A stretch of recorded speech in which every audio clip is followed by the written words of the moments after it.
দেখো ভাও ভাও বলবো না দাদা বলবো, চিন্তা করতেছি মারি সত্যি বলছি ছড়িয়ে কিন্তু একটু লাল করে দেবো, বাঙালিটা ছুটাতে পারে ভালো। যাই হোক শোনো, একটু আদা জল খাও আর বানান টানা একটু শুদ্ধ ভাবে লিখো।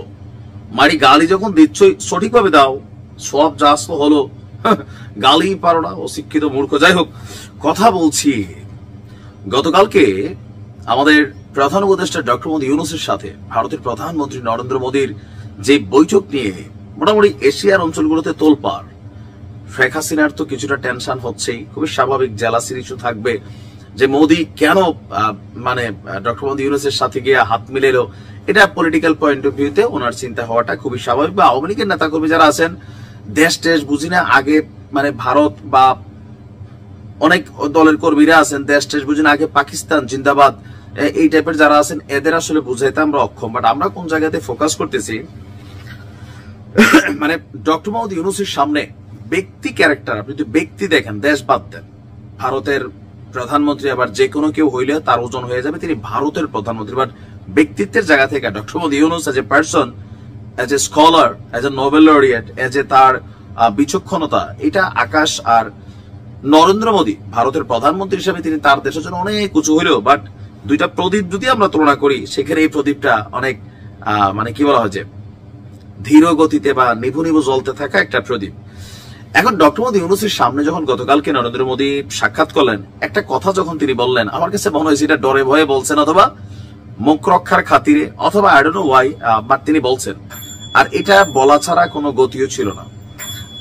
শেখ হাসিনার প্রত্যাবর্তন ইস্যুতে একটা কথা চলছিল, এর পাশাপাশি এখানে কথা চলছিল যে বাংলাদেশকে ভারত কি সাপোর্ট করে নাকি কোন রাজনৈতিক দলকে সাপোর্ট করে, বিশেষ করে শেখ হাসিনাকে আশ্রয় দেওয়া, অথবা এই যে রাজনৈতিক অ্যাক্টিভিটিস গত 7 মাস যা ঘটছে দুই দেশের মধ্যে, বিবাদমান দূরত্ব, সবকিছুর পরে।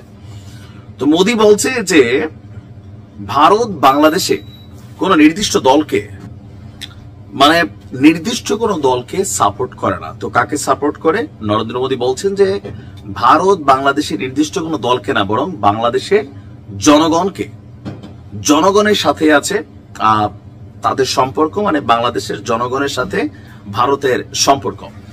আর এছাড়া এর বাহিরে এখানে যে আলোচনাগুলো আসছে, যে ডক্টর ইউনূস বলছেন যে ভারতের সঙ্গে সম্পর্ককে যথেষ্ট মূল্য দেয় বাংলাদেশ, দুই দেশের মধ্যে বন্ধুত্ব, পারস্পরিক ইতিহাস, ভৌগোলিক অবস্থান, সাংস্কৃতিক সম্প্রীতির উপর প্রতিষ্ঠিত। তারপর ৭১ ইস্যুতেও তিনি কৃতজ্ঞতা জ্ঞাপন করেছেন ভারতের ভূমিকার জন্য।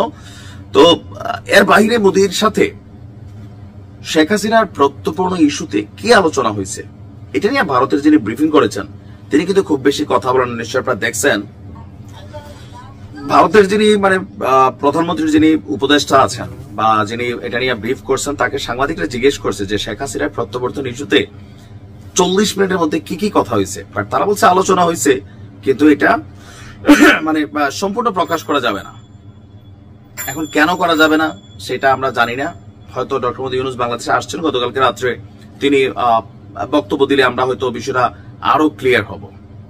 তবে নরেন্দ্র মোদী টোটাল যেই অ্যাক্টিভিটিস খারাপ না, বিনয় দেখাইছেন, কারণ ডক্টর মোহাম্মদ ইউনূস তিনি বিনয়ের যোগ্য। দেখেন রাজনীতির হিসাব আলাদা। আবারও বলি, যখন ইস্যুটা হবে দেশ টু দেশ, এটা ভারত হোক, পাকিস্তান হোক, নেপাল হোক, মালদ্বীপ, আমেরিকা, যেই হোক, আমার দেশের যিনি প্রধানমন্ত্রী থাকবেন ওই মুহূর্তে ক্ষমতায়, আজকে বিএনপি থাকুক, আওয়ামী লীগ থাকুক, ডক্টর ইউনূস থাকুক, যেই থাকুক, যখন অন্য একটা দেশের প্রধানমন্ত্রী তাকে সম্মান দেখাবেন, এটাতে দেশ হিসেবে, জাতি হিসেবে আমার কাছে গর্ব ফিল হয় যে হ্যাঁ, আমার দেশের মানুষটা মোর দেন ক্যাপাবল, অথবা কি বলা হয় যে পাওয়ারফুল, অথবা আলোকিত একজন মানুষ।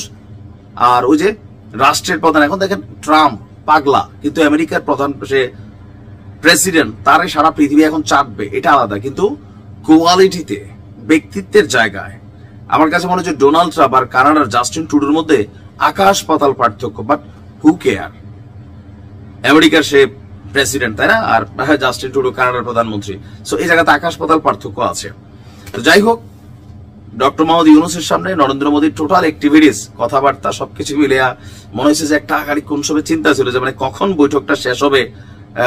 কারণ ভারতে যাওয়ার পর তো আমার একটা জবাবদিহিতা আছে তার দলের মধ্যে, যে দেখেন আপনি এখানে গেলেন, সমালোচনার একটা ইস্যু আছে, দেখা যাক কি হয়। তবে ওভারঅল যেটা হয়েছে দুই দেশের জন্য ভালো হয়েছে, ওভারঅল যেটা হয়েছে।